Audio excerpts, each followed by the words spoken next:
चेहरा सुंदर हो या ना हो, पर शब्दों को सुंदर होना बहुत जरूरी है, क्योंकि लोग चेहरे भूल जाते हैं लेकिन शब्दों को कभी नहीं भूलते। गुस्सा जो है वो हमारी सारी अच्छाइयों को एक झटके में लेकर चला जाता है। दोस्तों नमस्कार, आज मैं आपका दोस्त आज बात करूंगा आपके एंगर मैनेजमेंट के बारे में। हाँ दोस्तों, घर घर की कहानी है। हर लोगों को गुस्सा आता है। कहते हैं ना कि आपको गुस्सा आएगा, और गुस्सा उस पे आता है जिसे आप सबसे ज्यादा प्यार करते हैं, क्योंकि anger is an emotion. Yes, यह इमोशन है, व्यक्त करने का तरीका है। और मैं आपको बताऊं कि गुस्सा हर किसी का होता है। दो तरीके का गुस्सा होता है। एक तो पैसिव गुस्सा होता है, पैसिव एंगर जिसको बोलते हैं, एक एग्रेसिव एंगर बोलते हैं। हाँ दोस्तों, जानना सबसे जरूरी है गुस्से के बारे में। फिर मैं आपको बताऊंगा कि इसे मैनेजमेंट कैसे करना है। आज मैं सोचा था कि बहुत सारे परिवार तबाह हो जाते हैं और इस गुस्से की वजह से। छोटी सी बात होती है और पता नहीं कहां से कहां तिल का तार बन जाता है। तो दोस्तों, जैसा मैं आपको बता रहा था कि गुस्सा अच्छा चीज है, और कब तक अच्छा है? जब तक वो आपके कंट्रोल में है। और वो बुरा कब बन जाता है? जब आपके कंट्रोल से बाहर आ जाता है। सीधी सी बात है। खाना भी अच्छा है, जब आप ज्यादा खाते हैं तो पेट खराब कर देता है।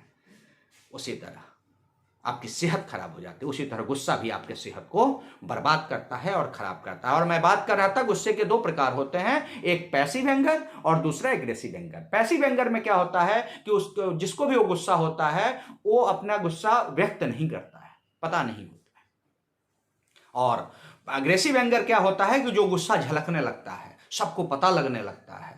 तो अब आप सोचिएगा कि तो क्या गुस्सा बुरा चीज है? नहीं दोस्तों, मैं आपको बताता हूं कि गुस्सा अच्छा है, लेकिन जैसा मैं बोला था, जबकि वो कंट्रोल में हो। और गुस्से की अभिव्यक्ति व्यक्त कब होना चाहिए? मैं मानता हूं कि जब माहौल शांत हो जाए तब आपका गुस्सा जाहिर होना चाहिए। मैं आपको एक उदाहरण दूंगा दोस्तों। एक छोटी सी बात, आप चाहे कहीं भी काम कर रहे हो, आप अपने घर में, आप किसी बात के लिए अगर किसी को आप बोलिएगा, जो बोलते हैं हम, कि तेरे कारण ऐसा हो गया, तुमने ऐसा कर दिया, तो लोग डिफेंसिव हो जाते हैं और एक्सक्यूज लेना शुरू कर देते हैं, बहाना बनाना शुरू कर देते हैं दोस्तों। और जैसे ही आप बोलें कि अरे ऐसा हुआ ना, इससे मैं आज बहुत अपसेट हूं, आप अपने ऊपर ले लीजिए कि मैं अपसेट हूं, तो लोगों को ऐसा लगेगा। फिर वही बंदा डिफेंसिव ना होकर बोलेगा कि नहीं आप रुको, मैं कर देता हूं, इसको ऐसा कर देता हूं। आप जैसे ही बोले कि आप गुस्सा हैं, आपको, वो लोगों को पता है कि भाई ऐसी कहानी है। अब क्या होता है, अब आपको कैसे पता चलेगा?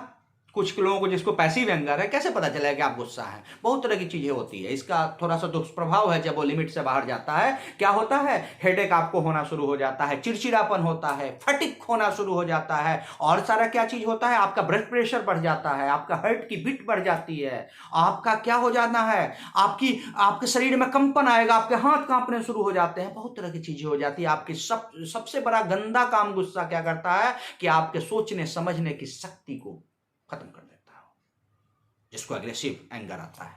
आप क्या कर रहे हैं आपको पता नहीं, आपसे वैसे वैसे अनर्थ चीज हो जाएंगे जो आपने सोचा भी नहीं है।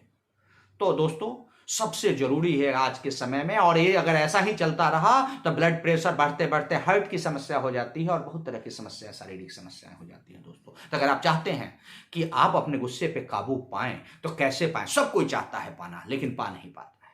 क्या होता है? तो आज दोस्तों मैं अपने 10 टिप्स दूंगा आपको, जिससे आप अपने गुस्से को मैनेज कर सकते हैं। गुस्सा तो आएगा, तो कैसे, कौन कौन सी बात कर रहे हैं? सबसे पहली बात, गुस्सा चाहे हो, चाहे आप नॉर्मल बातचीत कर रहे हो, मैं आपको बताना चाहता हूं my dear friend, think before you speak. Yes, बोलने से पहले सोच लेना है। सोचने में कुछ समय लगेगा, गुस्सा थोड़ा सा शांत हो जाएगा आपका। तो अब क्या होगा? अब एक तो हो गया कि सोचा बोलने से पहले, और क्या करना है, पहला पॉइंट हो गया। दूसरा, वंस यू काम एक्सप्रेस योर एंगर। यस, जब आप शांत हो जाए ना, जब माहौल शांत हो जाए ना, तब आप अपने गुस्से को जाहिर कीजिए, चाहे घर में बच्चों के ऊपर हो, चाहे पत्नी के ऊपर हो, चाहे ऑफिस में कलीग्स के ऊपर हो, क्योंकि फिर आप होशो हवास में सारी कुछ बोल रहे हैं और बोलते हैं, और बोलना भी चाहिए, आपका काम है, यह आपका कर्तव्य है। बोलते हैं ना कि अगर आपने बिल्कुल ही ढीला, महात्मा बुद्ध ने बोला है कि ढीला छोड़ दिया बिना के तार को तो आवाज नहीं निकलेगा, ज्यादा टाइट कर दिया तो टूट जाएगा। तो दोस्तों, समय समय पे ट्यूनिंग जरूरी है। लेकिन अपने आप को बीमार नहीं करना है, माहौल खराब नहीं करना है। इसके बाद तीसरा मेरा पॉइंट है, अगर ज्यादा गुस्सा आ रहा है, कंट्रोल नहीं हो रहा है, तो कोई एक्सरसाइज शुरू कर दीजिए। मैं अपना बताता हूं, वहां से आउट हो जाइए, एक्सरसाइज शुरू कर दीजिए, बाहर जाइए, खूब घूमिए, खूब घूमिए, खूब दौड़िए, साइड बाय साइड जंप शुरू कर दिए, एक्सरसाइज कीजिए, आप थक जाइएगा, फिर आइए, शांत माहौल हो गया। और माहौल जब शांत हुआ, जब मेरा दूसरा पॉइंट था, तो उस समय अपने गुस्से को जाहिर कीजिए, मैं अपसेट हूं, ऐसा हुआ है, मैं इसको पसंद नहीं कर रहा हूं। देखिएगा सकारात्मक प्रभाव पड़ेगा और काम बढ़िया होगा दोस्तों। हाँ दोस्तों, एक्सरसाइज करके आ जाइए, आपका गुस्सा थोड़ी देर में शांत हो जाता है, सबको पता है। अब क्या है, एक और होता है टेक ए टाइम आउट, जैसे गेम में होता है कि भाई मैं टाइम आउट। यस, आपको लगता है कि माहौल खराब होगा, आप अपने गुस्से पे ये खास करके उन लोगों के लिए है जो एग्रेसिव एंगर होते हैं। लेकिन मैं मानता हूं एग्रेसिव एंगर ठीक है, लेकिन उनको पता चले एक्सरसाइज करने चले जाओ, टाइम आउट ले लो, चलो बाथरूम में चला गया, ना आके आ रहा हूं, ठीक है कोई बात नहीं है, होने दो गुस्सा, कोई दे, टूट गया टूटना है, होगा, जो चीज हुआ है काम होगा, गुस्सा होगा, किसी ने काम नहीं किया, किसी ने खराब कर दिया, कोई नहीं, चले जाइए, फिर उसके बाद आइए और फिर करवाइए अपनी, लेकिन एक्सप्रेस जरूरी है बताना और सुधारना बहुत जरूरी है। इसके बाद क्या है कारण में, अब आइडेंटिफाई पैसिव सॉल्यूशन। मैं अपना 5वां पॉइंट बताता हूं कि आप सोचिए कि क्या इसके बगैर सुधारने का उपाय, अपने गुस्से को जाहिर करना और ये कैसे ठीक होगा, इसका क्या कोई और रास्ता है? अगर वो रास्ता आपको मिल रहा है तो आप उस रास्ते को अख्तियार कीजिए। हाँ दोस्तों, अब क्या है, अब जो मैंने एक बार पहले अपनी बात में बोला था, stick with I statement. Yes, I statement पे रहिए, कभी नहीं बोलिए कि तुमने तोड़ दिया, तुमने खराब कर दिया, बच्चे ने खराब कर दिया, पत्नी ने कुछ कर दिया, कलीग्स ने कुछ कर दिया, अगर तुमने कोई काम बोला था तुमने काम नहीं किया, क्या नालायक हो, ऐसा नहीं। वो डिफेंसिव होना शुरू हो गया, बिजली नहीं थी, कंप्यूटर नहीं था, कंप्यूटर बंद हो गया था, ट्रैफिक थी, बहुत तरह की बातें आएगा। वो क्या होगा कि बातचीत का क्रम आपका बढ़ता जाएगा, आपका गुस्सा बढ़ता जाएगा। आप सीधा बोलो, अरे यार ये काम नहीं हुआ, मैं आज बड़ा अपसेट हो गया, मैं बहुत अपसेट हूं। उसको पता चल जाएगा कि आप गुस्सा हो गया, बच्चों को पता चल जाएगा पापा गुस्सा हो गया। वो क्या बोलेंगे, उसको करेक्टिव मेजर से लेके आएंगे। बीवी को पता चल जाएगा कि गुस्सा हो गया, वो करेक्टिव मेजर से लेके आएंगे। यस, वो बोलेंगे अच्छा कोई बात नहीं, मैं इसको अभी ठीक कर देता हूँ। बच्चा बोलेगा पापा कोई बात नहीं, मैं अभी पढ़ लेता हूँ। स्कूल कलीग्स आपके बोले, जो भी आपके मातहत हैं आपके, आप जब नौकरी पेशा हैं, वो बोलेंगे अभी सर मैं अभी तुरंत अभी ठीक करके लेके आता हूँ, और मैं ऐसा करना शुरू कर रखा हूँ। अब बहुत फायदा है, माहौल भी ठीक है, ज्यादा आर्गुमेंट नहीं हो रहा है, ज्यादा फालतू की बातें नहीं हो रही हैं, और क्या हो रहा है कि सारा कुछ ठीक हो रहा है। अपने मैं अपसेट हूं, मेरे को अच्छा नहीं लगा, मैं इसको पसंद नहीं कर रहा हूं, और कोई बात नहीं है, जब ऐसा है तो भाई आई डोंट लाइक इट। अपने वो सारा कुछ ठीक हो रहा है, तुमने तो मेहनत की थी लेकिन मैं अप टू मार्क नहीं है बात। वो कहेगा अभी सर अभी मैं तुरंत करके लेके आ रहा हूं, बहुत अच्छा, ये बहुत अच्छा, आई स्टेटमेंट अपने ले लो, कोई दिक्कत नहीं। डोंट होल्ड ए गर्ज। कुछ लोगों की आदत होती है बोलना अपने गर्ज, तुमने ऐसा नहीं किया, मेरा ये खराब हो गया।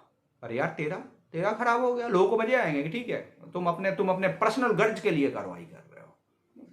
उसको डोंट होल्ड ए गर्ज, अपना गर्ज मत रखिए, ईगो को हर्ट होने वाली चीज मत रखिए कि मेरा ईगो सेटिस्फाई हो जाना चाहिए, नहीं, काम होने से मतलब है, बढ़िया तरीके से काम होना चाहिए। 8वां पॉइंट है क्या, use humour to release tension. Yes दोस्तों, बहुत अच्छी बात है। बोलते हैं ना कि कुछ लोगों की आदत होती है कि अगर गुस्सा आएगा ना तो इधर उधर के बातों में अपने दिमाग को भटका देगा, हंसना शुरू कर दे, अरे क्या बात है।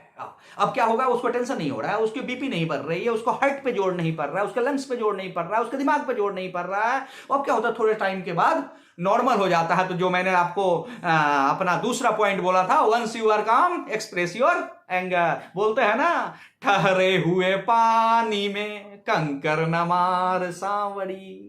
जब पानी बिल्कुल स्थिर है, एक छोटा सा कंकर भी जाता है तो बहुत सारी तरंगे उठती है। जब सारा माहौल शांत है, फिर आप अपने गुस्से का इजहार कर रहे हैं, इतनी तरंगे उठेंगी तो वो काम बढ़िया है, वो करेगा। इसके बाद 9वां पॉइंट मैं आपको बताता हूं, अपने एंगर को रिलैक्स करने के लिए प्रैक्टिस रिलैक्सेशन स्किल्स। कुछ लोग क्या करते हैं, ब्रीदिंग एक्सरसाइज शुरू कर देते हैं, लंबी लंबी सांसें लेते हैं, छोड़ते हैं, 10 से लेके 1 तक गिनती, 1 से लेके 10 तक गिनती, गुस्सा शांत होता है। कुछ लोग लेट जाते हैं, शवासन आवासन के, जिसको जो भी अच्छा लगता है रिलैक्सेशन कीजिए, रिलैक्सेशन होइए, ताकि ना तो आपका बीपी बढ़े, ना हार्ट पे जोर पड़े, और काम भी हो और गुस्सा जाहिर भी हो। इसके बाद क्या क्या करना है? अगर इन सब से भी आपका काम नहीं होता है दोस्तों, तो अपने को बीमार नहीं करना है, क्योंकि गुस्सा आपका उस लेवल पे पहुंच रखा है जहां आप अब बीमार होंगे। No when to seek help. आपको पता होना चाहिए कि अब वो समय आ गया है कि आपको किसी न किसी की हेल्प लेनी है, किसी न किसी से आपको कोचिंग लेनी है, किसी न किसी से आपको सीखना है, चाहे आपके वो गार्जियंस हो, चाहे वो आपके गुरु हो, चाहे वो आपके बेस्ट फ्रेंड हो। लेकिन अगर इससे भी बात नहीं बनती है तो दोस्तों मेरा सलाह है कि आपको किसी न किसी साइकोलॉजिस्ट के पास जाना है और अपना इलाज कराना बहुत जरूरी है। नहीं तो एक छोटा सा गुस्सा, आने वाला गुस्सा, दिन प्रतिदिन का आपके जीवन का अंग बना हुआ गुस्सा कब आपको भयंकर बीमारियों से ग्रसित कर देगा आपको भी पता नहीं चलेगा। दोस्तों वीडियो आज का काफी लंबा होता जा रहा है। दोस्तों आपने पेशेंस के साथ मुझे सुना, तो जरूर कमेंट बॉक्स में आकर मुझे ये बताएं कि आपको कैसा लगा और आप किस चीज के आगे, किस चीज के बारे में, आप किस चीज को मैनेज करने के बारे में जानना चाहता हूं। आपके लिए मैं कोशिश करूंगा लाऊं। और तब तक के लिए दोस्तों धन्यवाद, नमस्कार।